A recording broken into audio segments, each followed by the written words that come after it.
Hello, good afternoon, everyone. Welcome to the first of ACE webinar series entitled Energy and Climate Outlook in ASEAN under Brunei Darussalam Chairmanship, focusing on green recovery post-pandemic. The objective of today's webinar is to share with you the outlook of energy and climate sector in ASEAN in 2021 and the respective priorities under Brunei's chairmanship. First, let me introduce myself. My name is Monica Merdekawati. I am the moderator of today's webinar. Currently, I'm a research analyst from Renewable Energy and Energy Efficiency Department of ACE, and also the research analyst of ASEAN Climate Change and Energy Project, or ACCEP. I will try to guide you through this approximately 1.5 hours long webinar. And I am pleased to welcome such a large audience today. Now we have almost like 100 more attendees. I hope we could have an interactive discussion today. First, I would like to preview the agenda. Today we will have 3 welcoming remarks from ACE Executive Director, Dr. Nuki Agia Utama. The second is from the head of Sustainable Energy Division of Ministry of Energy of Brunei Darussalam, Mr. Abdul Salam Haji Abdul Wahab.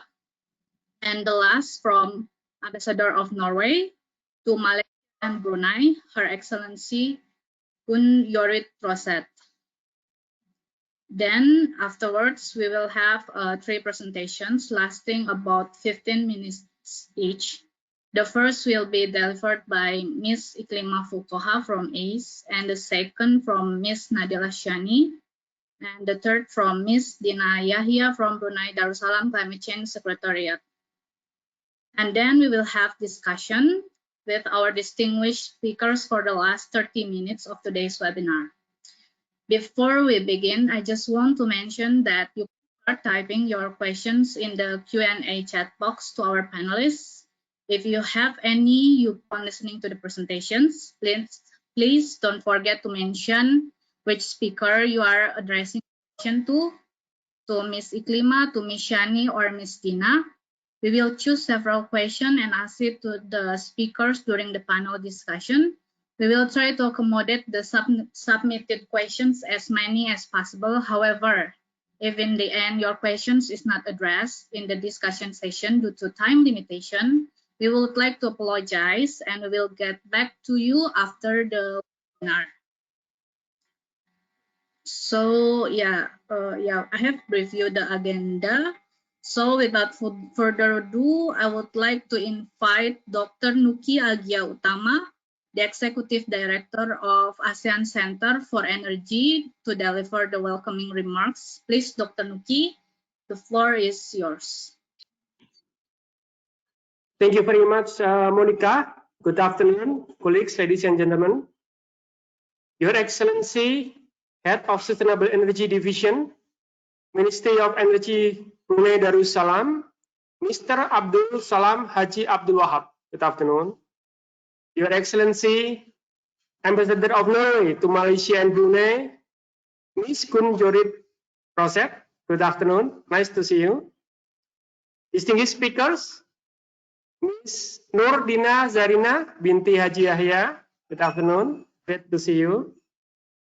Ms. Iklima Fukoha, modelers of the 6 ASEAN Energy Outlooks.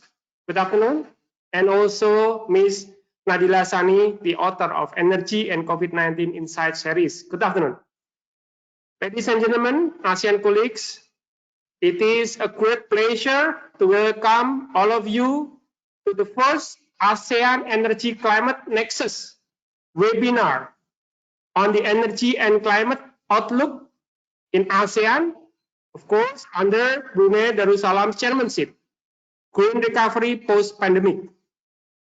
I wish to thank to the distinguished speakers from Brunei Climate Change Secretariat and ACE for kind efforts in sharing perspective and insight. And also I want to extend my gratitude to Brunei Darussalam, who is the hosting partner of this webinar. This event is organized under the initiative of ASEAN Climate Change and Energy Project, or ASEP, which is funded by the Royal Norwegian Ministry of Foreign Affairs. In continuation of the last focus group discussion, this year, ASEP will extend the knowledge and awareness sharing through the series of public webinars on energy climate nexus. Apart from dialogues and webinars, ASEP also actively in publishing journal articles, policy briefs, and opinion pieces about energy and climate change issues, which are available in both ACE and ASEP websites. In line with the theme of Brunei Darussalam Chairmanship, we care, we prepare, and we prosper. This joint webinar also carries the same spirit to accelerate ASEAN green recovery towards inclusive energy transition and sustainable future. Dear colleagues, ladies and gentlemen, today this joint webinar is focused on the region's energy climate priorities under Brunei Darussalam Chairmanship and the synergy with international pledges such as Paris Agreement and Sustainable Development Goals. To provide clear view of the future energy landscape of ASEAN, especially in the time of COVID-19. The discussion is started from the energy outlook that we developed last year, which is taken from the latest flagship publication of ACE. We call it the 6th ASEAN Energy Outlook. And then followed with the discussion of how ASEAN could shape its regional directive and policy towards green recovery in the post-pandemic, which is taken from another publication of ACE, Energy and COVID-19 Insight series. Then to conclude, Brunei Climate Change Secretariat will share the latest climate action and ambition of its NDC that recently submitted by the end of 2020 and how it relates with the core strategies of Brunei Darussalam National Climate Change Policy, which was released in 2020. I hope this webinar will provide valuable insight into the energy and climate outlook in ASEAN for 2021, which will be led by Brunei Darussalam. Again, I would like to thank Norwegian government for supporting ASEP and Brunei Climate Change Secretariat as our cooperation partner in this particular event. Last but not least, I wish a fruitful discussion and also keep healthy and also enjoy the discussion. Thank you very much. Back to you, Monica. Thank you, Pak Muki, for the welcoming remarks. Now, I would like to invite Mr. Abdul Salam Haji Abdul Wahab, Head of Sustainable Energy Division, Ministry of Energy of Brunei Darussalam. Please, Mr. Abdul, the time is yours. Thank you very much, Ms. Monica. Bismillahirrahmanirrahim. His Excellency Dr. Nuki Akhil Utama, Executive Director of ASEAN Center for Energy. His Excellency Gun Jurid Rozet, Ambassador of Norway to Brunei Darussalam in Malaysia. Distinguished guests, ladies and gentlemen. A very good afternoon and warm greetings from Brunei Darussalam. It is a privilege for me to deliver these welcoming remarks for the webinar on energy and climate outlook in ASEAN under Brunei Darussalam Chairmanship of ASEAN this year. I would like to thank and congratulate the ASEAN Center for Energy, ACE, for the excellent arrangement and their capacity to bring together a notable panels of speakers for today's sessions. I would also like to extend my utmost appreciation towards the Norwegian government in their support towards realizing a more climate-friendly energy sector in the ASEAN region. With the world still facing a global challenge with the ongoing pandemic COVID-19, it is crucial more than ever that we work together towards achieving a more sustainable and resilient energy sector towards the region's economic recovery. The demand for energy is gradually increasing as well as we are all trying to build up the momentum towards recovery. Hence, it is clearer that we also need to take into consideration the impact our sector has towards climate change. Ladies and gentlemen, with Brunei Darussalam ASEAN 2021 theme, we care, we prepare, and we prosper in the energy sector, we would also like to realize this and to align it with the first year of our implementation of the APIC Phase 2. Brunei Darussalam will continue to prioritize energy transition and energy security as part of our priority. In efforts toward pushing for a low carbon energy transition, one of the key deliverables is to reaffirm ASEAN commitment through a joint declaration that aims to intensify efforts in enhancing the way and means in the region pursuit of energy transition. It is also hoped to create a platform to explore the possibility of initiating a concrete resourcing, including financial and investment mechanism to support the low carbon energy transition agenda. Other key deliverable we hope to complement the effort towards this low carbon energy future includes effort in promoting the role of natural gas as one of the cleaner fossil fuel option. The demand of energy in the region highlights the importance of natural gas to be incorporated into the overall energy mix to meet the needs of energy supply due to its accessibility, efficiency, and price. It is also timely that we start engaging the ASEAN member states with new energy and technologies that can have an impact in reducing our carbon footprint. The other focus for this year that we would like to push forward will be touching on the emergence of hydrogen energy, as well as the usage of carbon capture, utilization, and storage technologies in the supply chain. The ability for the region to merge technologies and governmental backup through policies and support are crucial towards realizing our efforts in creating a more sustainable and cleaner energy sector. Ladies and gentlemen, for the first time in the APIC Phase 2, under the Regional Energy and Policy Planning, ASEAN energy sector have included to promote information sharing on the energy climate nexus under the outcome-based strategy. To support these OBS, Brunei Darussalam is looking in collaboration between the ASEAN Energy Establishment and Climate Change Organization on Energy Climate Cooperation. It is in hope to create a platform to develop a framework of cooperation in the area of mutual interest from both sides. It is beneficial that the discussion of energy and climate in the energy sector is to be looked through the lenses from both sides, as then the way forward for our action is aligned with the impact it has on the climate side. As the upcoming chair for the ASEAN Ministers on Energy meeting this year, Brunei Darussalam will continue to contribute towards realizing the region effort in low carbon energy transition. With the new set target of renewable and the energy intensity reduction for the APIC Phase 2, we are also focusing a greater portion of our resources towards a more sustainable energy mix. In addition, Brunei Darussalam National Council on Climate Change has launched the Brunei Darussalam National Climate Change Policy, BNCCP, in July last year.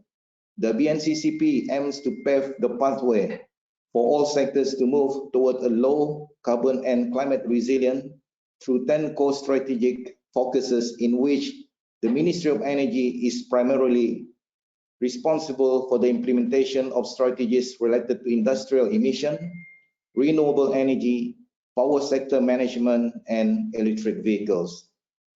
The Ministry of Energy, as the custodian of the country's energy sector, will ensure any related development under its purview is aligned with the Council strategic objective and pledges to reduce industrial emission from the industry by 2035.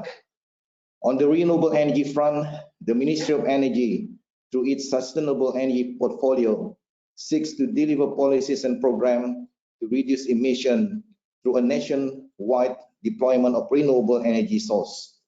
The Ministry is committed to increase a total share of renewable energy to at least 30% by the total capacity of power generation mix using mainly solar photovoltaic by 2035. In the field of power sector, the ministry seeks to reduce greenhouse gas emission from power generation by focusing on increasing energy efficiency and conservation. Ladies and gentlemen, I hope that the ASEAN member states, with the support from ASEAN Center for Energy, as well as our dialogue partners and international organizations, will continue our effort in the area of energy and climate. It is important that we keep the momentum going in engaging with climate organizations, as well as in transitioning towards a more carbon-friendly energy and technologies. Let us have a fruitful and beneficial session this afternoon. With that, thank you very much. Thank you very much, Mr. Abdul Salam, for the insightful remarks on Brunei's vision towards ASEAN Energy Climate Cooperation for this 2021. Now, I would like to invite Her Excellency Gun Yorit Roset, Ambassador of Norway to Brunei and Malaysia, to deliver the third welcoming speech. Please, Madam, the time is yours. Thank you, Monica. Good afternoon, ladies and gentlemen. Dr. Renuki Agaya Utama, Executive Director of the ASEAN Center for Energy. Mr. Abdul Salam Haji Abdul Wahad, Head of the Sustainable Energy Division in the Ministry of Energy of Brunei Darussalam. Distinguished speakers. Congratulations to Brunei for taking on the chair of ASEAN in a very challenging global situation where the regional organizations, I think, play a very important role. And I think also congratulations to Brunei for putting the green shift, also then including renewable energy, sort of at the core of your discussions in ASEAN for the next coming year. And as we will discuss today, I think this is also vital for the recovery that we need to, or we are in the midst of in the pandemic, which also needs to be future-oriented and green. So we are, as Norway, very proud to be a partner country with ASEAN. Important areas in our partnership are climate and energy. And this is also an important part of our bilateral dialogue with Brunei, I might mention. And together with the ASEAN Center for Energy, we have established a project, Accept, to see how energy policy in ASEAN better can support the Paris Climate Agreement. With the ongoing pandemic, which makes it impossible for us to sit together today, which is spreading human suffering and destabilizing the economies of the world, and in an unprecedented way, we are looking at how this project and other projects and activities can support the COVID-19 recovery efforts in ASEAN. And maybe there can be lessons learned for the rest of the world as well. While COVID-19 is the most urgent threat facing humanity today, poverty and climate change remain greater threats in the long term. We must not lose sight of these overwhelming challenges in our current response to the pandemic. And even before the pandemic, the world was not on track to achieve most of the Sustainable Development Goals or the Paris Agreement targets. We must move towards net zero emissions, and I would encourage all ASEAN countries to join the global coalition of net zero emissions by 2050, as proposed by the UN Secretary General. We are pleased to note the recent ambitious announcement, but we still have a long way to go before we are on track to limit global warming in line with the Paris targets. But I must say, I heard a very encouraging statement just a few minutes ago from my colleague in Brunei. So I think here we are absolutely among friends and like-minded. As Norway, we submitted our enhanced NDC in February. As one of the first countries, we will cut emissions by at least 50% by 2030, aiming towards 55% below the 1990 levels. We seek to cooperate with the European Union to accomplish this. And the main policy instruments in our plan to achieve this are taxation of greenhouse gas emissions, regulatory measures, climate-related requirements in public procurement processes, information on climate-friendly options, financial support for the development of new technology and initiatives to promote research and innovation. As we address the current crisis, the 2030 Agenda and the Paris Agreement must remain at the center of our efforts to recover so that we move forward in a better and greener way, leaving no one behind. Governments that integrate their responses to COVID-19 with their SDG targets and long-range efforts to combat climate change will create more resilient societies with stronger health systems, fewer people living in extreme poverty, more gender equality, and a healthier natural environment. And sustainable energy should play a central role in countries' effort to recover from the COVID-19 crisis. Energy services are essential for fighting the pandemic, including powering the healthcare facilities and keeping medicines cold, supplying clean water for hand washing, and providing communication service to connect people, as today, share information, and facilitate education during social distancing.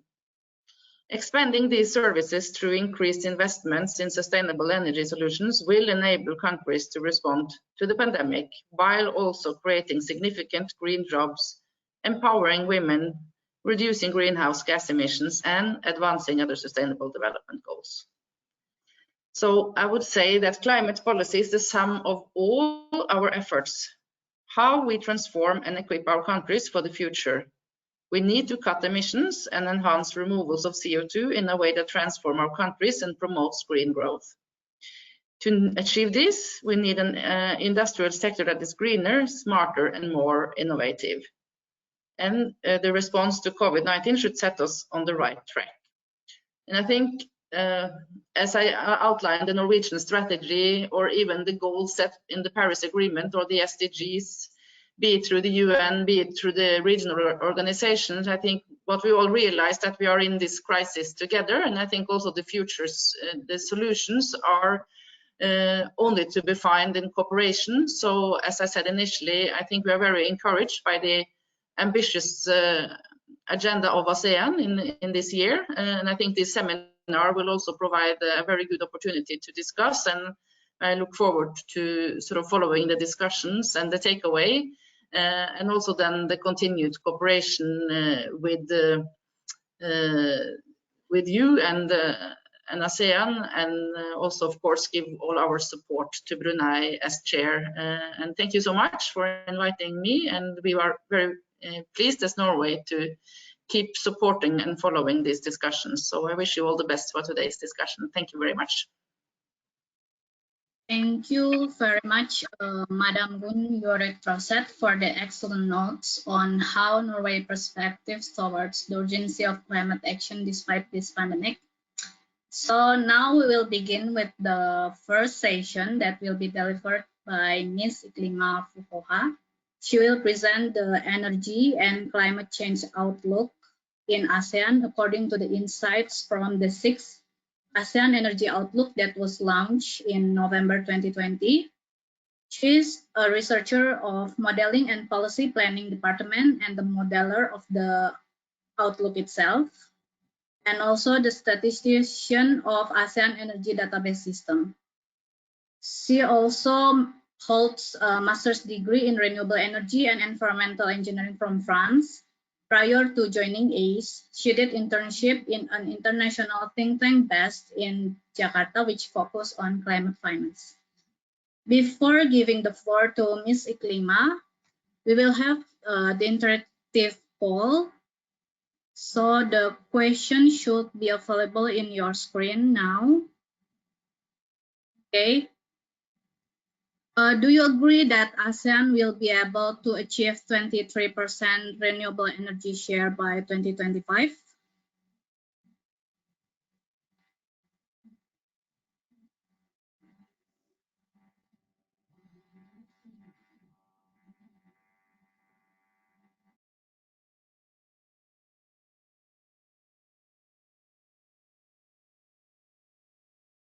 Okay, we have 30 seconds more for you to fill in the poll.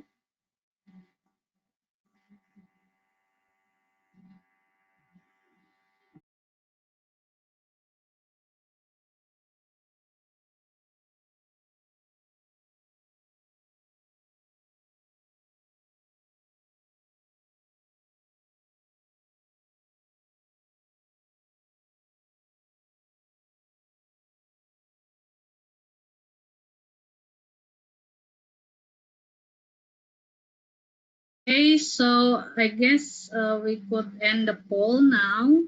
So we've got interesting feedback here with 60% agree that ASEAN would achieve the renewable energy share target by 2025, while the other 40% is disagree. So to know how really is according to the 6 ASEAN Energy Outlook, let's find out from Ms. Iklima's presentation. Without further ado, Ms. Iklima, over to you.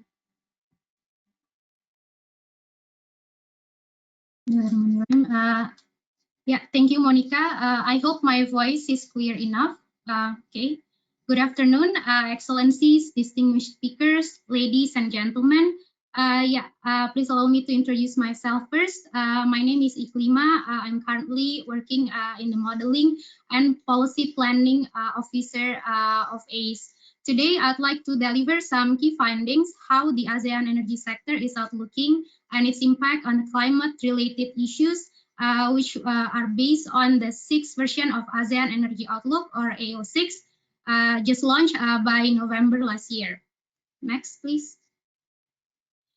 So the A06 consists of 4 main elements, namely background, scenarios, results and implications, and thematic energy insights, and also policy recommendations. So in the first part, it provides background information on the current ASEAN energy landscape, challenges, collaboration, and also the role of the IO itself to support the energy transition pathways in achieving regional targets outlined in the ASEAN Energy Blueprint, known as the APAEC. And in the second part, scenarios were built based on a different set of national regional targets as well as stated policies. And the energy projection is modeled using a demand-driven modeling tools. And the model also elaborates the implications on the socioeconomic impacts. And in the third part, in thematic energy insights, if you see the 5 issues there, those are highlighted, and we bring also global perspectives, how they could benefit for the regional development.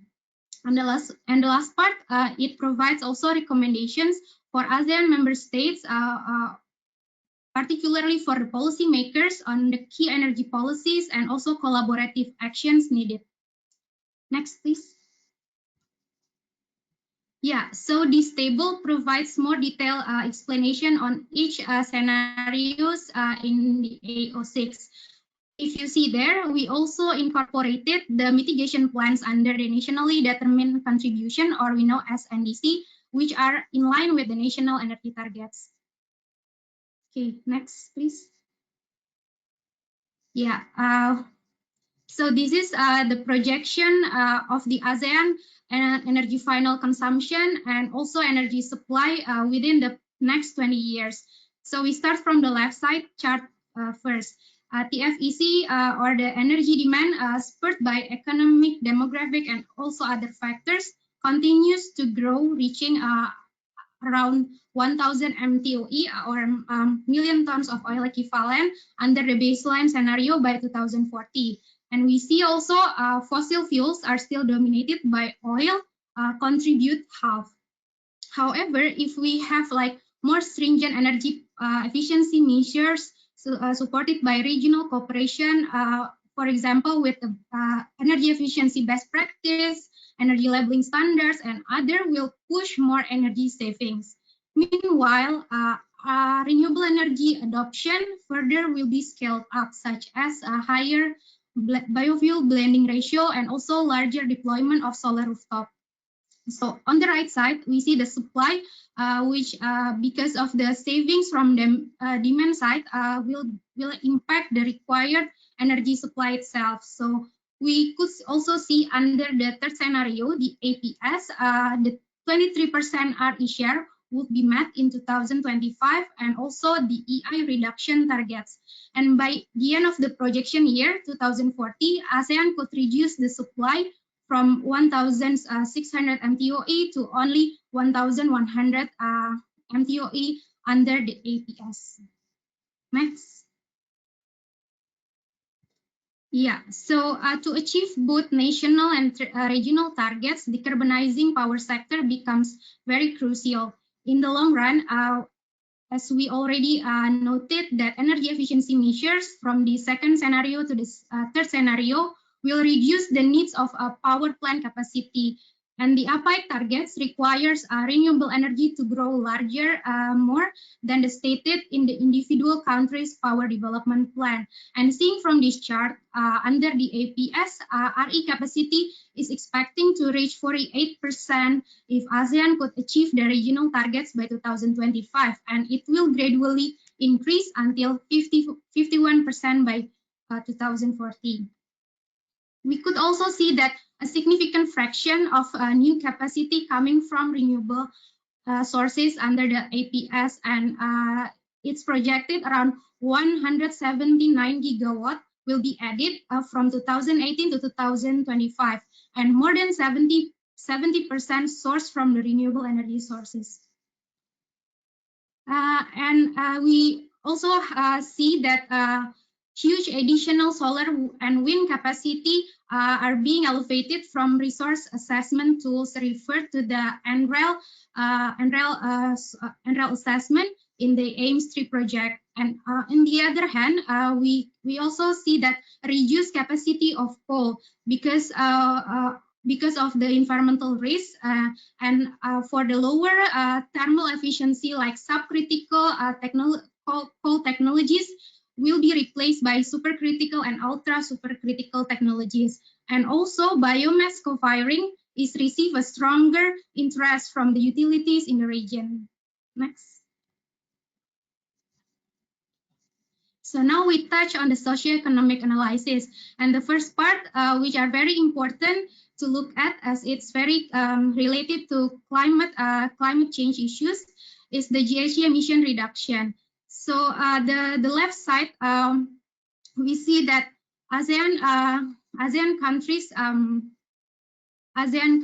GHG emissions in 2017, it's about 1.7 gigaton CO2 equivalent, and under the baseline scenario, it can increase to 2.2 gigaton CO2 equivalent by 2025, and also getting doubled to 4.2 gigaton by 2040. And we also see that for pink and blue color, electricity and transport sectors start out and as remain the biggest emitters of GHG emissions in ASEAN. And these two sectors account for about 38% and 25% of total GHG emissions from energy consumption in 2025, and then even reach more to 42% and 25% respectively in 2040. And on the right side, the biggest potential reductions are projected in power sector and followed by transport and then industry. So the emission reductions in transports are due to lower consumption of diesel and gasoline in road transport, while mitigation action plan in industry coming from the energy intensity improvements. Besides, lower emissions in power sector coming from a greater share of renewable energy generation, magnified by energy efficiency measures on the demand side. Okay, next. Yeah, the second parameters is the externalities or social costs. So in the A06, we calculate also the social cost as a function of GHG emission produced across the whole energy system using the social cost value referred to a published journal in 2015. And this includes final sectors, namely residential, commercial, industry, transport, and also we consider transformation sectors, mainly the electric generation. And this figure shows that and social cost of energy in the scenarios, and from baseline scenario, it's projected to have a very high social cost in the future, like going very, very steep, reaching to 1,500 billion US dollar by 2040. And if we implement like energy efficiency measures and we deploy more RE in the ATS, we could reduce the social cost to around 1,000 billion US dollar While if we achieve more, like getting more ambitious to achieve the ASEAN targets, we could sharply cut the social cost to be around 766 billion US dollar. Okay, next. Yeah, these are the last two socioeconomic analysis. So regarding the power investment needed, so for if we have like capacity expansion during 2018 until 2040, it would require us to invest 584 billion US dollar under the baseline.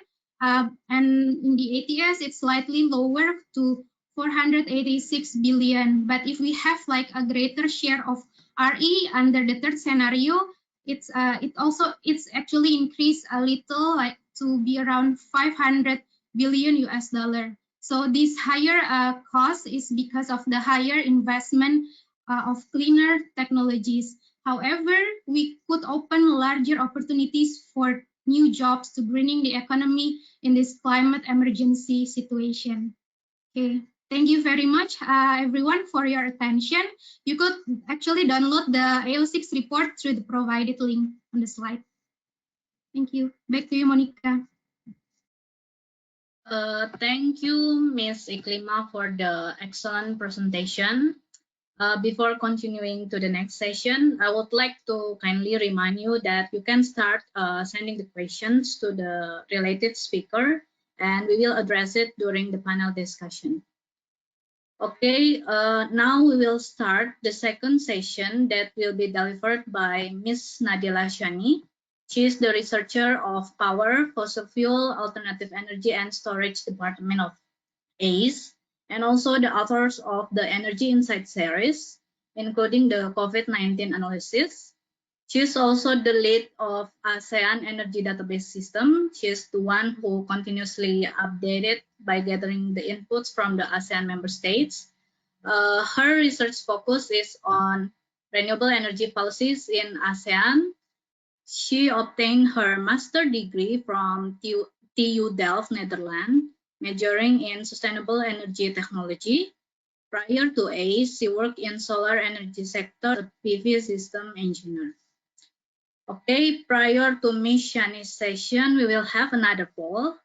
So it should be showing now in your screen. Do you think COVID-19 has enlightened ASEAN to recover in sustainable way?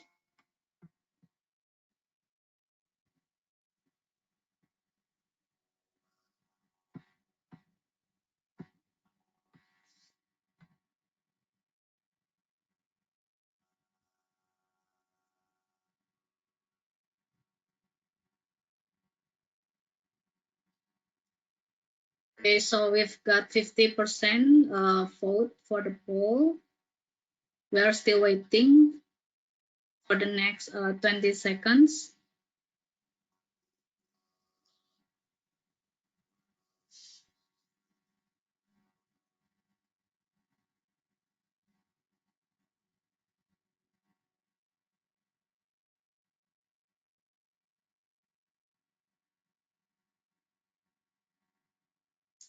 Okay, thank you everyone for submitting the response to our poll. So it's quite interesting that, yeah, most of us kind of agree that the COVID-19 is related to the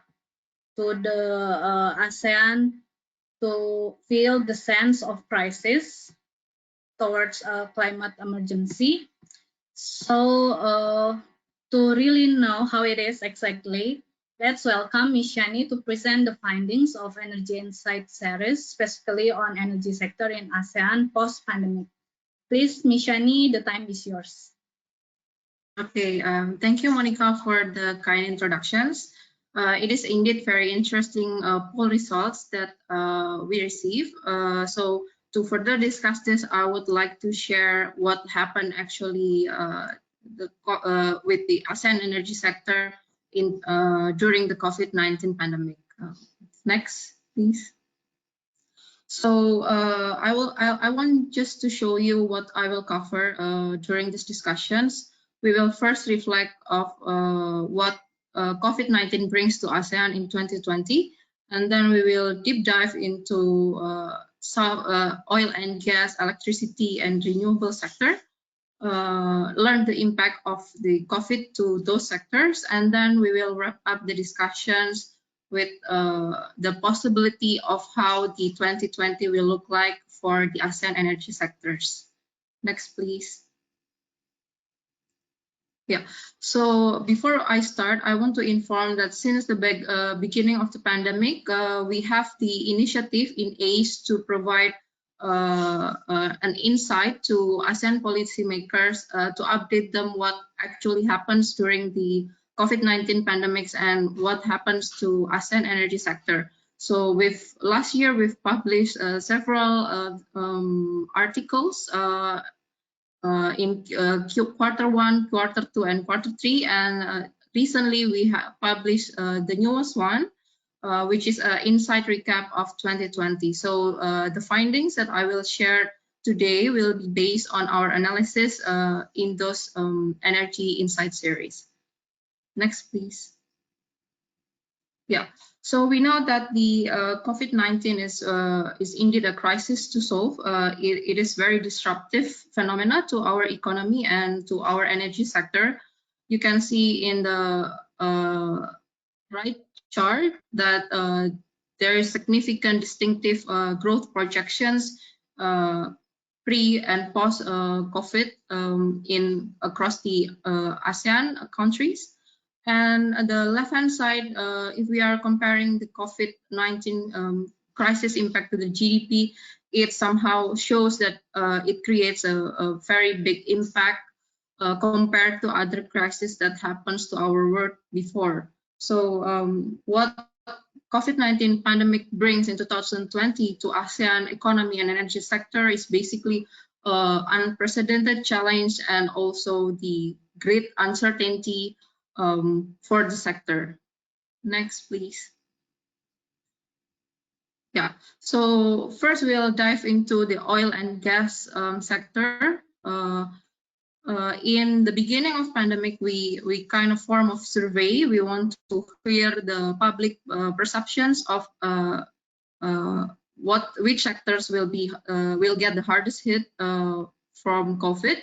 And the result of the survey said that oil and gas sector will get the hardest hit. And somehow these opinions hold true throughout the year, because we can see in 2020 it's very bleak period for oil and gas industry due to plunges of demand. We see that from the mobility restrictions and lockdowns, the demand for oil and gas products is very reduced. And that creates a supply glut, which means that there's an unbalance of demand and supply, which further causing the plummeting energy prices in 2020. And this caused oil and gas industry to suffer. So they need to apply a mitigation measures such as refinery cut and also stopping the new explorations of oil and gas field in 2020. So here you can see there is a timeline provided what are happening in oil and gas in the first half of 2020. Next, please. We also observe in the second half of 2020, oil and gas industry somehow slowly recovers and shows a quite resiliency, despite that there is the fact that it's not 100% recovered. So the measures that applied by the industries are in terms of cutting costs of to minimize the capital expenditure, and also we see a lot of news from the oil and gas company that they diversify their portfolio to non-oil segments like RE to keep their revenue stream during the pandemic. So this is the thing that we observe from the news as well, how the oil and gas industry cope in the ASEAN region. Next, please. Yeah, So if we are talking electricity sector, we see that in 2020 there is since the pandemic begins, there is a lockdown and mobility restrictions, which leading to significant electricity demand, and it made utilities are suffering because they need to do the technical adjustment in the beginning of new demand behavior that happened because everyone is staying at home. And because of this, like industrial and commercial sector are shut, they also get impacted from the revenue drop for the utilities. And for the consumer sector, for the consumer itself, they also get impacted in the beginning of the pandemic because they need to stay at home, so they experience a higher electricity bill that an ASEAN government responds to this. So we observed that the financial aid and stimulus packages were dispersed to help these consumer to ease the struggle during the pandemic happened in the first half of 2020. So you will see that there are some news here that I put that is linked to the related facts that happened as I mentioned. Next, please. Yeah.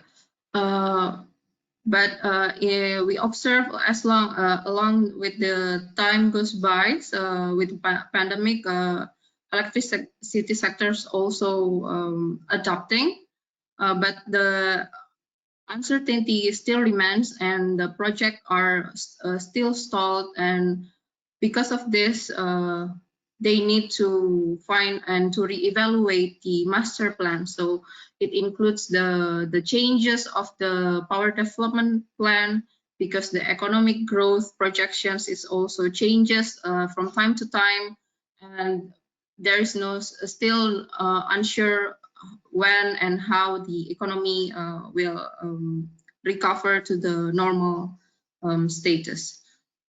So we observed that there will be there was a significant reorientations in the power sector in ASEAN, and we observed that ASEAN put a lot of interest for RE and incorporate more RE for the recovery, including more RE taking more role in the electricity sector. Next. Yeah. So for the renewables, RE sector is also inevitably hit by the pandemic, but somehow we see that it's in less severity compared to electricity and oil and gas.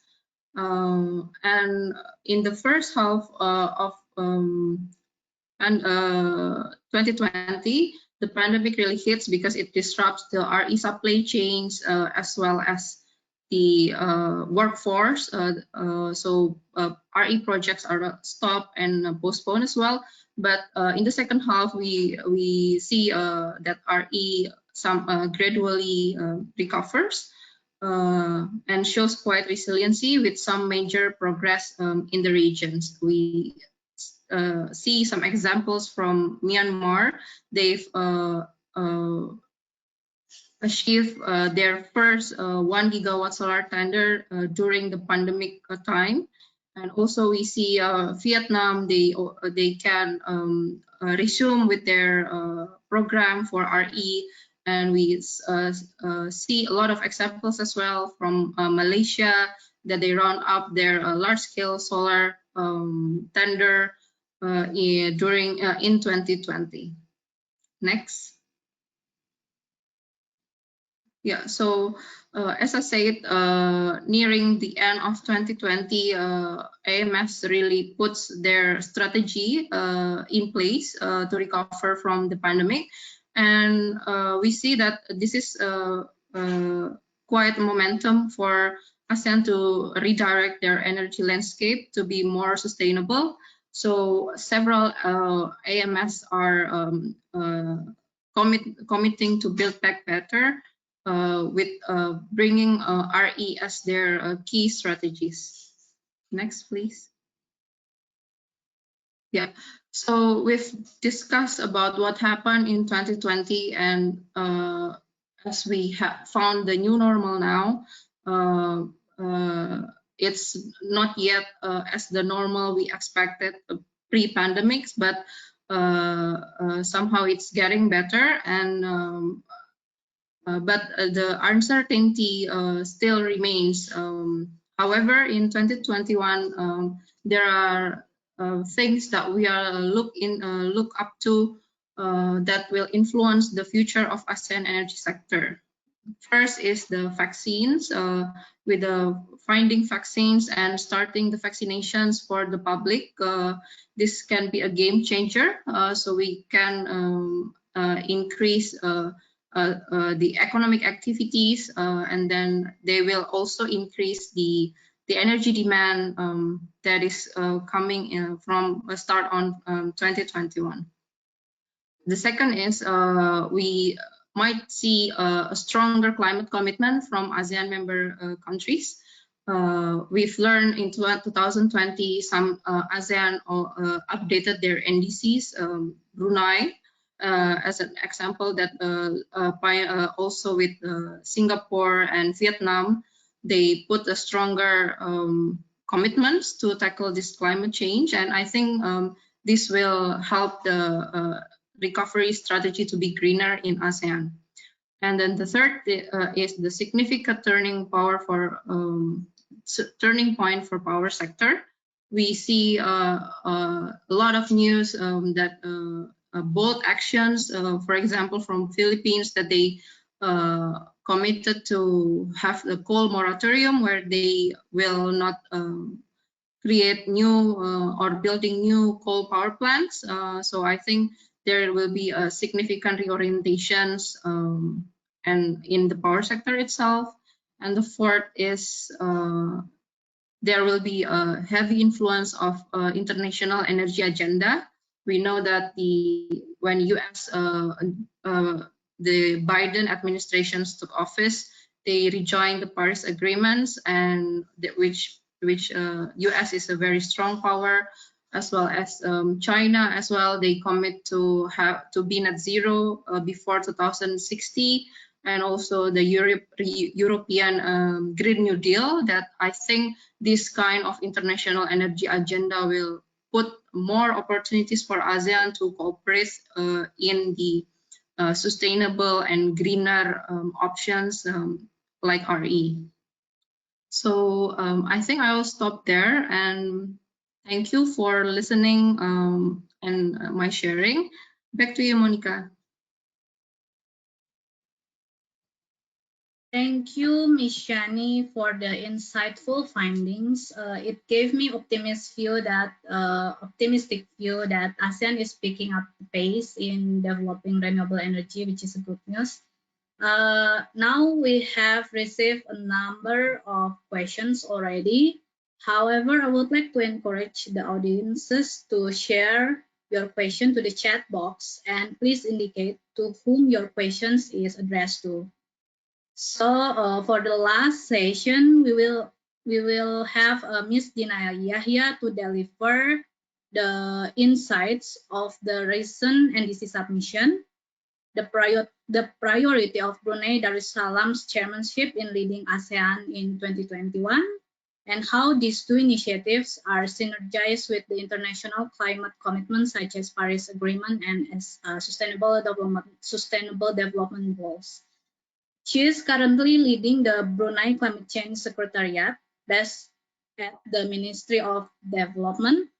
The first 20 years of her career was with Ministry of Energy, in which she started off with Sustainable Energy Division in 2007. From 2011 to 2018, she assumed the role as the head of international affairs and actively involved in ASEAN energy sector since then. She is also one of the key person in shaping the Brunei Darussalam's climate change institutional framework and the country's first climate change policy, better known as Brunei Darussalam National Climate Change Policy. She is graduated with a bachelor degree in sustainable development from Murdoch University of Australia and master degree in energy policy from University of Exeter, United Kingdom. She was also the awardee of US ASEAN Fulbright Scholarship at the Joint Program on the Science and Policy of Global Change at the MIT, United States. Okay, before that, we will have the last poll. I guess the poll would be on your screen now. So, do you think a dedicated national agency that focuses on climate change issue is important for your country to achieve a Paris Agreement target, which is to keep the global warming well below 2 degrees? Please share your answer for the next 1 minute.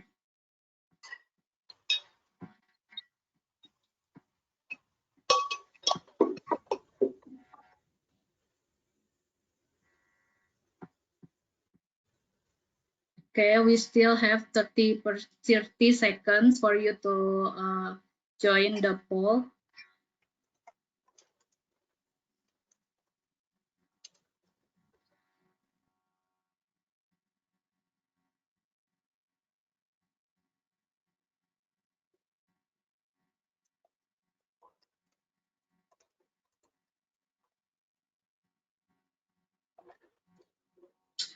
Okay, thank you for your participation. It is quite interesting that almost all audience think that the dedicated national agency like the one that we have in Brunei is important for the country to achieve the Paris Agreement target. So, okay, without further ado, I would like to welcome Ms. Dina. Ms. Dina, over to you. Okay, thank you, Ms. Monica. I hope that you can hear me clearly. So a very good afternoon to colleagues, Your Excellency, distinguished speakers, ladies and gentlemen. My name is Dina. I'm from the Brunei Climate Change Secretariat, based at the Ministry of Development. The Secretariat was established in 2018, and yes, we are the dedicated national agency for climate change in Brunei. I want to start off by thanking ACE for featuring Brunei at this webinar series in our capacity as the ASEAN Chair to share our advancement on climate change so far and ahead of the year.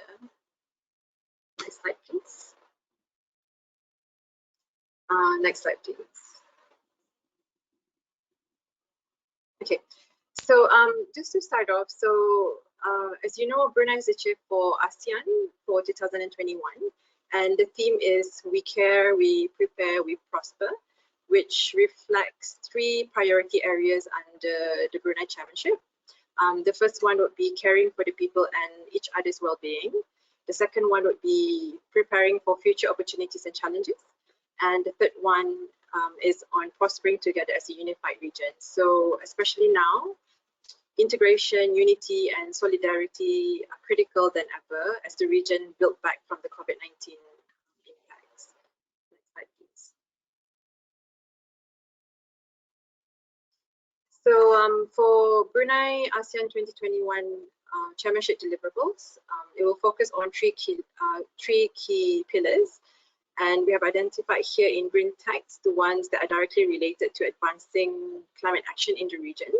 So as climate change cuts across multi-sectors, some deliverables may also have indirect influence to the advancement of climate change regionally. But what we have highlighted here, under the political security cooperation pillar, we have one of the deliverables include increasing opportunities of blue economy in the region. Under the political security cooperation pillar, one of the deliverables include increasing opportunities, include ASEAN Joint Declaration on Energy Transition and Energy Security, to establish a framework for circular economy, as well as key recommendations on regional cooperation in minerals, as minerals play a very important part of enabling a mineral-intensive, low-carbon industry and as well as digital future in the region. And under the social cultural community cooperation, one of the key deliverables include an ASEAN joint statement on climate change for the COP26. Next slide, please.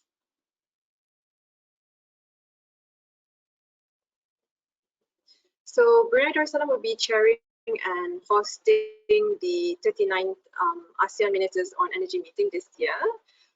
It will be conducted virtually, and I think it's scheduled for the 3rd week of September this year.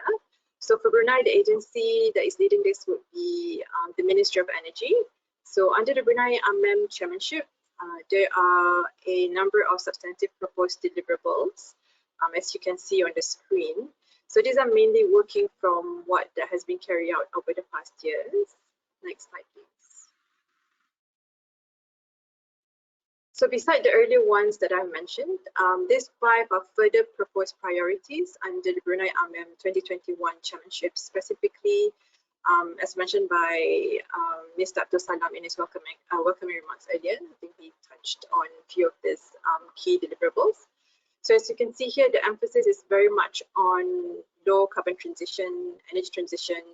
So this is in realization that the role of the energy sector in driving low carbon growth.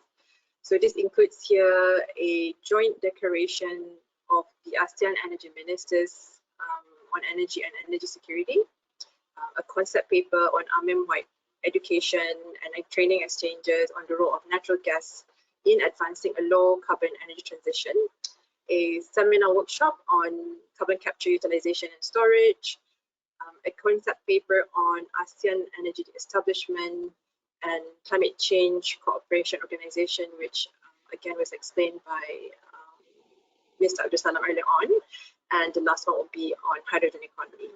So as you can see here, these are the areas that Brunei AMEM Chairmanship will spearhead for the year, and this area very much in line with the pathway that future oriented and would assist in green recovery for the region. Next slide, please. So under the ASEAN Climate Action, Brunei will be working very closely with the UK government on the ASEAN-UK Ministerial Dialogue on Climate Change at the sidelines of COP26 at the end of the year. So this dialogue aims to increase the level of ambition on climate action. Brunei will be taking over from Vietnam on the facilitation of the drafting of the ASEAN Joint Statement on climate change to COP26. So this annual statement serves as a demonstration of ASEAN efforts in terms of tackling climate change at the regional level. And the last one there is that ASEAN Brunei is co-leading the ASEAN Climate Finance Cooperation with the Philippines. And with the help of the UNFCCC and also ASEAN Secretariat, we are currently developing an ASEAN climate finance strategy to increase the mobilization of climate finance in the region. Next slide, please. So, I'll start to zoom more into Brunei now at the national level. So Brunei Darussalam National Climate Agenda has heightened over the last year and more so the last couple of months. So this is made possible from the strong top-down leadership in Brunei. We have a strong governance. It's championed by the Brunei National Council on Climate Change. It is co-chaired at the ministerial level, co-chaired by the Minister of Development and Minister of Energy. And the other members of the council include Minister of Primary Resources and Tourism and Minister of Transportation and Info Communication. So the council sets strategic strategies and they lead coordinated efforts and action on tackling climate change at the national level. At the senior officials level, the executive committee is led by a permanent secretary level from the Minister of Energy, and the members include other permanent secretaries from other relevant ministries that would have influence on climate action. In there also sits CEOs, managing directors from key private sectors, association and NGOs. So the current governance, both at council and also executive committee level, have enabled a whole of nation approach in our effort to address climate change nationally, both in mitigation and adaptation. So you can see here we have involved all the key actors. So this approach has also brought us to establishing our very first national policy specifically on climate action. So this is the Brunei National Climate Change Policy, the BNCCP, which was recently launched in July last year. Next slide, please. So the BNCCP was drafted through a series of consultation, not just through the governance, but we also had series of bilateral engagement with the relevant stakeholders, and we also had a review session with the youth. As we try to chart our low carbon future, we acknowledge the critical role the youth has in terms of providing us with a solution, as they are the main actors for climate action. So to us, their voices is very much important in our drafting process, and as well as in our implementation process moving forward. So the BNCCP is established to provide the country with pathways that would shift us into a low carbon and climate resilient future. And this transition will be driven mainly by the 10 key strategies outlined here. So strategy 1 until 7 are our mitigation strategies. So these are the strategies that will bring down our greenhouse gas emission. We have set quite ambitious sectoral targets. So if you look at, so we are looking at industrial emissions. So this is targeting mainly zero routine flaring and carbon removal technologies. Increasing our sink by planting 500,000 new trees, increasing our total share of electric vehicle sales up to 60%, increasing our total renewable energy share from the power generation mix to at least 30%, and reducing our greenhouse gas emission from efficient supply and demand of electricity, as well as carbon pricing and waste management. For strategy number 8, climate resilience adaptation is also equally important, as Brunei is already facing impacts from the changing climate. So it is important that we ensure our built environment and our community is resilient and has that adaptive capacity in terms of dealing with the changing climate. For strategy number 9, carbon inventory is another key enabler. So basically, we can't control what we can't measure. So that's the principle. And the last but not least, the role of awareness and education in realizing all these 9 strategies. So all the strategies here are led by different ministries, as you can see there, different ministries and agencies across the country. So this again, the whole of nation approach in tackling climate change issue is very much evident here. Next slide, please. So just very quickly on this. So this shows the opportunities of reduction in terms of greenhouse gas emission through the BNCCP that we have identified. As you can see here, Brunei has been carbon negative, our baseline in 2015. So for us, it is very much important that we try to go back to that position as much as possible. But again, moving forward, we have to also acknowledge that for sustainable development and sustainable economic development needs to be taken into account as well. So as you can see here, the biggest impact would be in the energy sector. So specifically here, the industrial emissions. So this links to not just venting and flaring, but especially electricity combustion from industrial activities. So low carbon transition here is very much driven by the energy sector. The BNCCP has the potential to bring our greenhouse gas emission down to more than 40%, but it is very much subjective to technical capacities, funding, and also technological development. So it's conditional. However, we have identified that 20% of this reduction is a reduction that we can push through concerted effort at a national level. Next slide, please. Which brings me to this very important slide here. So on the very last day of last year, we submitted our commitment to the Paris Agreement, and which is our nationally determined contribution, our NDC. So we pledged to reduce 20% of our greenhouse gas emission relative to the business as usual scenario by 2030. The NDC is very much drawn from our BNCCP. So as a country that only contributes about 0.025% of the global greenhouse gas emission, and as a predominantly oil and gas country, this target is quite a bold movement. It's quite a bold move from the government, and we hope that this demonstrates leadership in climate action in the region as we chair ASEAN this year. Next slide, please. So those are all the plans that we have. So in terms of moving forward and ensuring that we effectively implement both our BNCCP and also our NDC, we have formulated a detailed 5-year action plan that will guide us in meeting our targets. So I must say that this is very much inspired by the APAI Act. So it will the operational document details out action plan for the next 5 years, and in terms of the action parties. So it will be reviewed every 3 years, similar to the APAI process. So we're very happy that we have this, and it's very much inspired from the APAI process. Next slide, please. So recently, on the 30th January this year, we have established what we call Protocol Hijau, which is Green Protocol in English.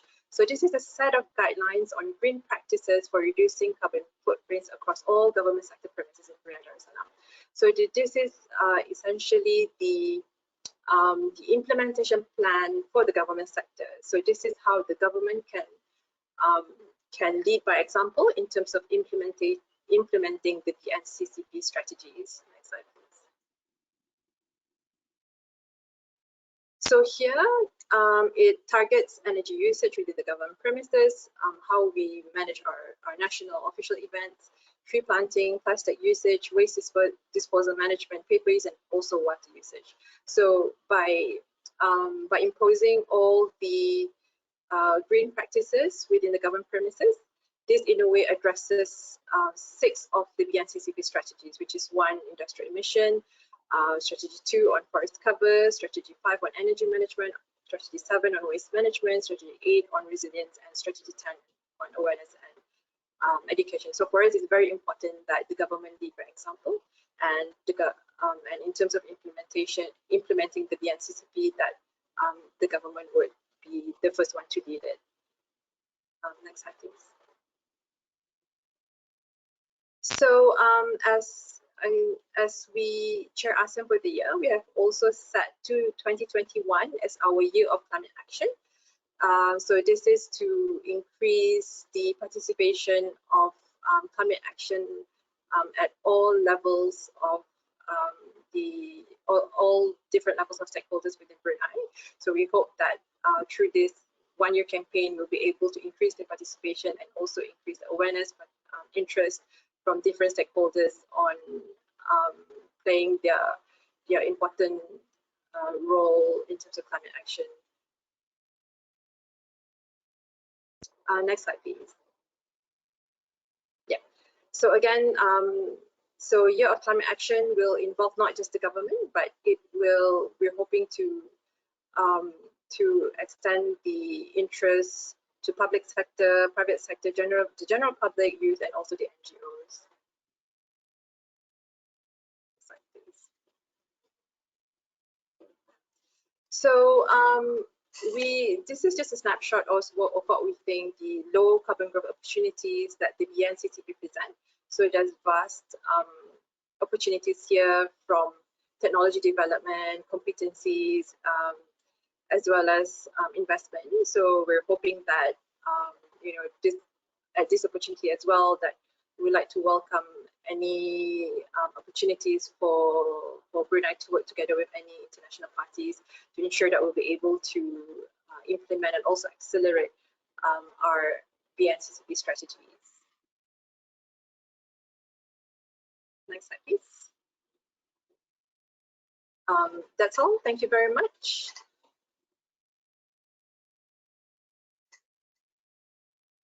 Thank you, Ms. Dina, for the great presentation. It is nice to see Brunei's plan, and I believe other ASEAN countries should also follow the same initiative like Brunei.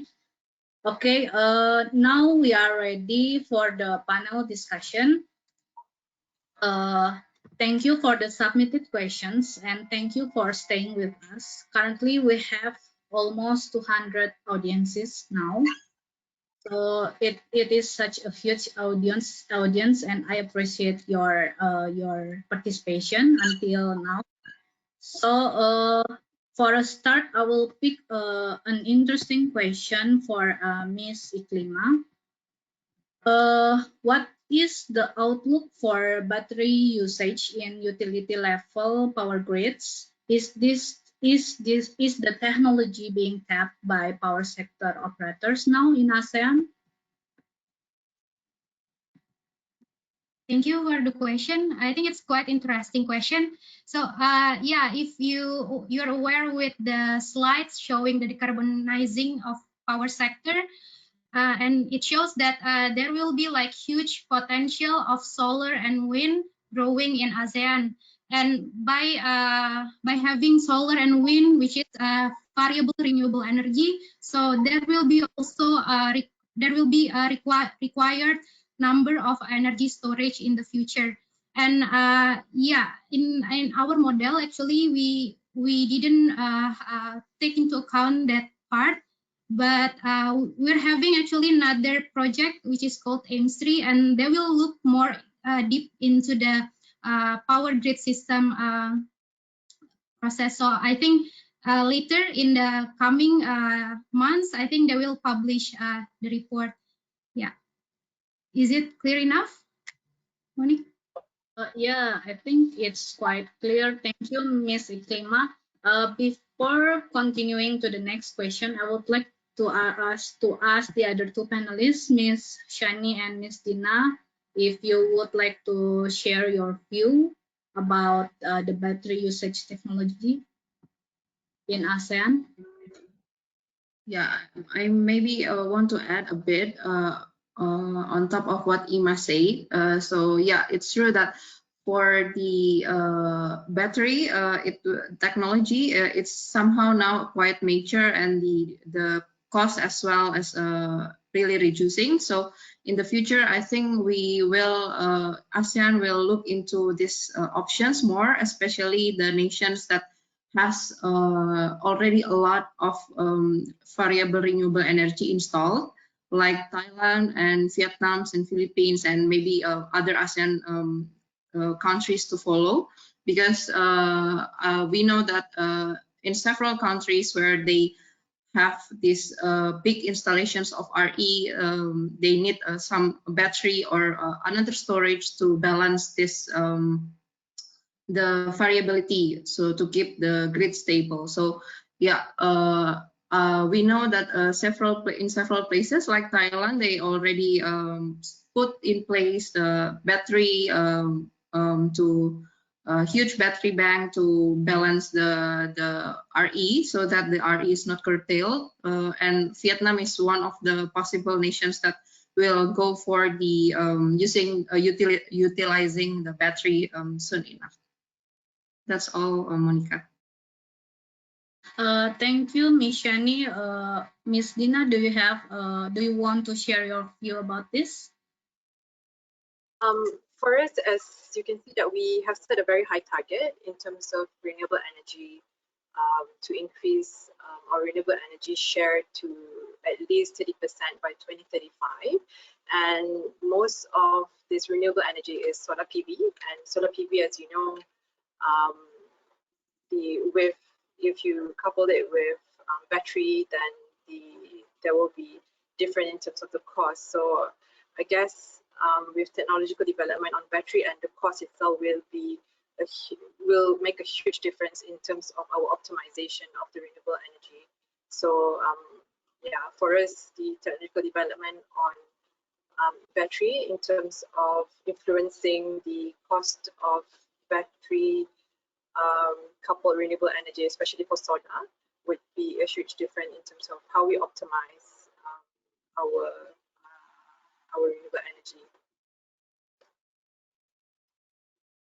Thank you, Ms. Dina, for your answer. And then I would like to wrap up the first question and move on to the second. The second question is addressed to Ms. Shani. What is your opinion on where is Indonesia right now in their RE programs? Because as we have known that they just recently put the budget last year. Thank you for the questions. Yeah, for Indonesia, we know that Indonesia has the target to reach 23% RE share in 2025 as well. So it's a quite ambitious target where the status of now, maybe the country is still reaching 11 to 12% of the RE share in currently. So we observed that they now put some efforts to increase and reach the target further. We learned from the news that due to pandemic, they are in the process of re-evaluating their power development plans because the economic projections are changing. So we still wait whether they will increase the renewable shares there in the new PDP. But they are also in progress in establishing their first RE law. It's been a while they've worked in this, and based on the news, we learned that they will finish it this year. So probably in June we will see that Indonesia will already launch their renewable energy law and inform public about this.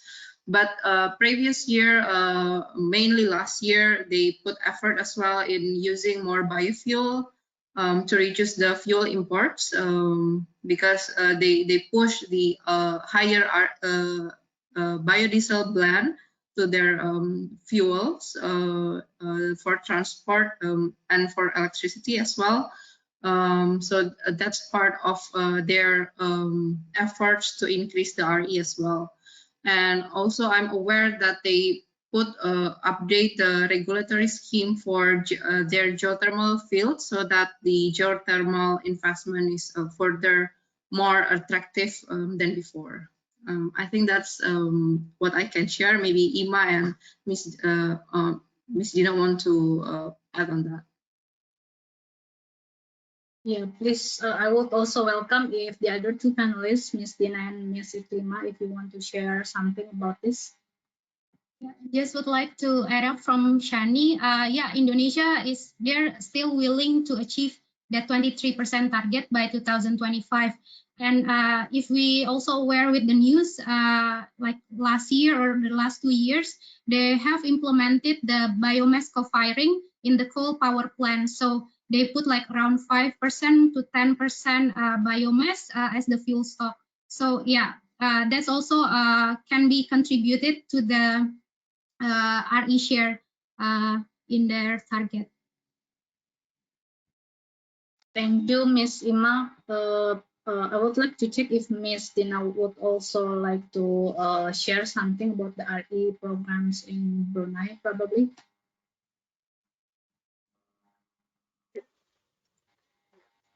So for Brunei, we haven't really explored the potential of biofuel or biomass in terms of its potential mix, its potential share into our energy mix. But I do know that for instance, in terms of our alternative fuel for cars, the option now is to go for EV cars. So it's more towards electrification. And this is so that we'll be able to reduce the emission from, from using petroleum products. We use electricity because our electricity is fueled by LNG and has lower carbon content. So in that sense, that's why the quite ambitious targets to go towards electrification in the transportation sector. So that's that's how we ensure that we'll be able to reduce the greenhouse gas emission in totality. Okay, Ms. Dina, thank you for the answer. And then we will move on to, probably this will be the last questions because of the time limitation. So the last question is addressed to Ms. Dina. Ms. Dina, what is your thought about the carbon pricing scheme? Has the carbon pricing scheme taken effect in Brunei, and how will it impact the energy cost to consumers? Yeah, thank you. I think as we all know that the only ASEAN member state that has introduce carbon pricing in Singapore. So we very much like to look at best practices within the region and also outside the region to look at what model would best fit Brunei's current economic condition and our national circumstances as well. So for us, carbon pricing is not a hindrance towards investment or economic development, but rather it will complement, because it will be quite an important enabler to shift that low carbon transition.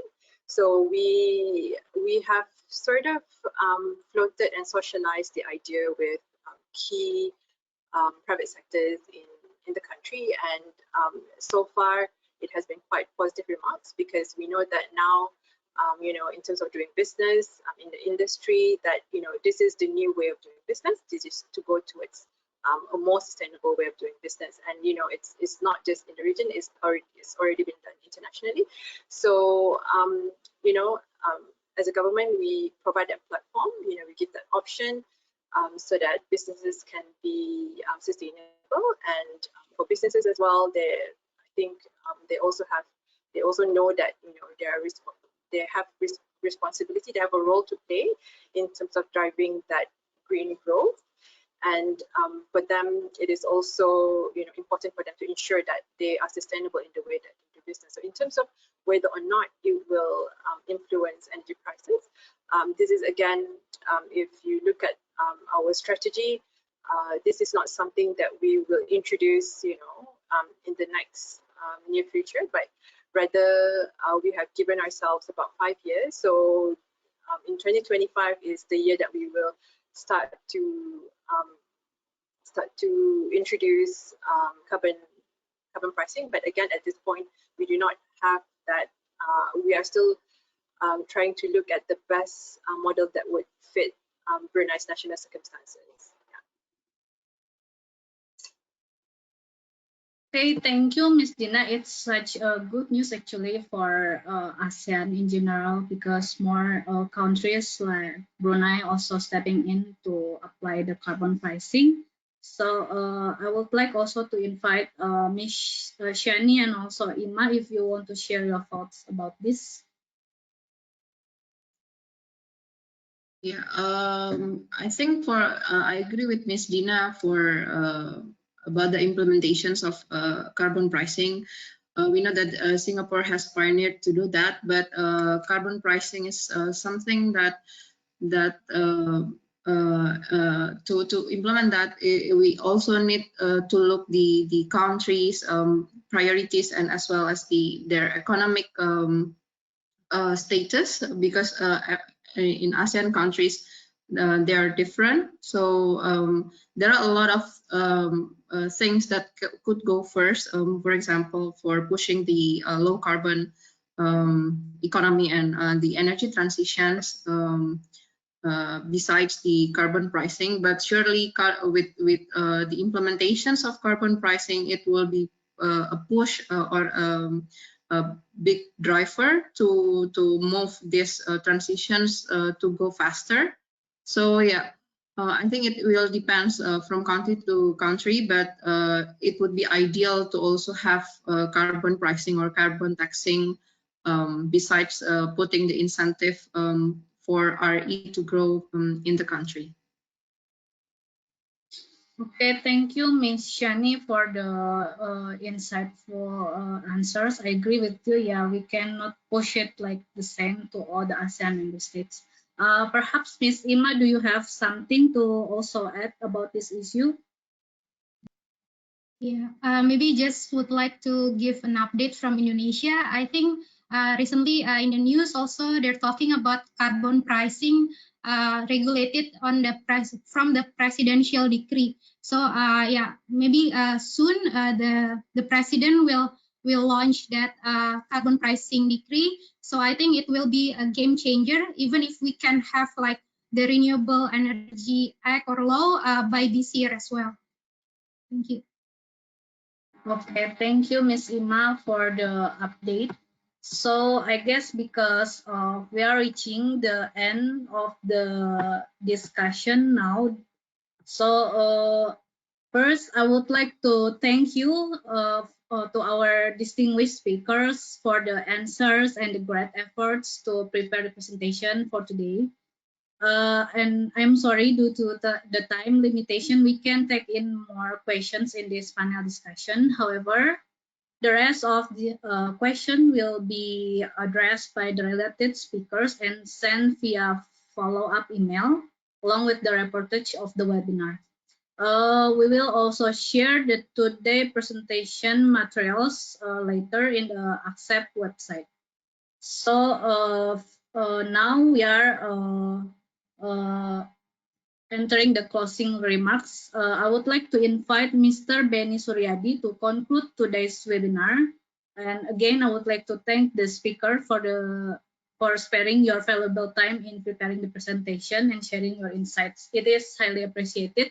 And I would like to also thank the audiences that have been very active in the discussions.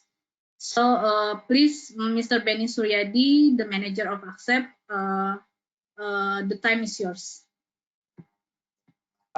Thank you very much, Monica. I understand that we are a few minutes past our original schedule, so I'm trying my best to quickly wrap up it. We have come to the end of our events today.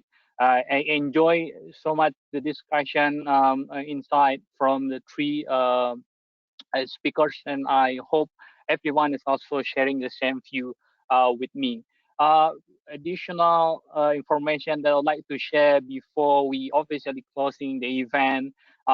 We are much talking today about the impact from the current COVID-19 pandemic, which is still happening, and we are trying to do more on the green economic recovery, as also Ms.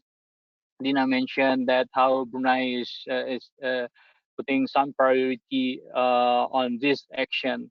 So to support the countries in the green economic recovery, that ACE is trying to compile a solid information, conduct a number of analysis related to the impact of the COVID-19 pandemic on the energy and climate change sector, and provide it as a reference for policymakers, for the private sector, for anyone or dealing on the energy issue. All of the information can be accessed in our special page on the COVID-19.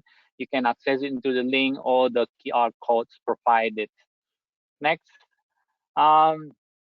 In this, another issue that I would like to share, we have a tremendous brilliant all-female speakers today, and then we will like to continue it because we believe the women play a significant role on energy transition.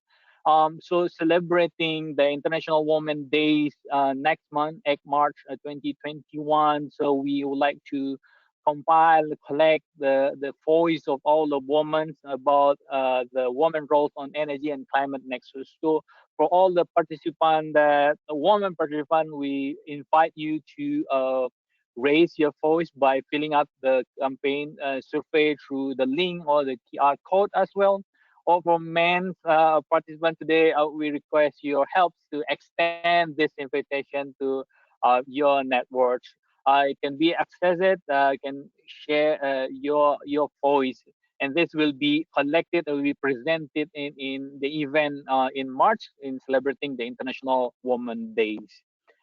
Next one is on our upcoming webinars. So as Monica, the moderator, mentioned that we will have a regular events as part of our regional effort as well on promoting about the energy and climate change nexus in ASEAN. So next week, on 24 February 2021, we are going to have another webinar talking about the role of academia in stepping the energy transition in ASEAN.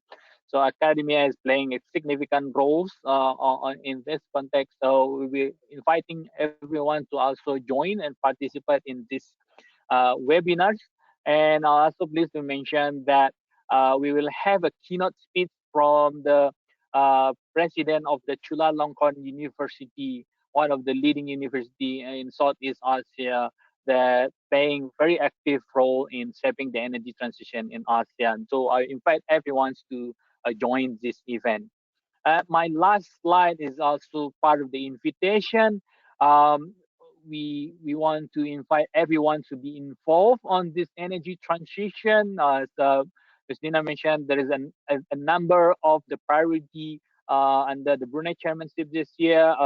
Two excellent speakers from ACE is also mentioned. A number of issues that we are facing this year, all of can be addressed if we collaborate together, and including with all of the academia researchers.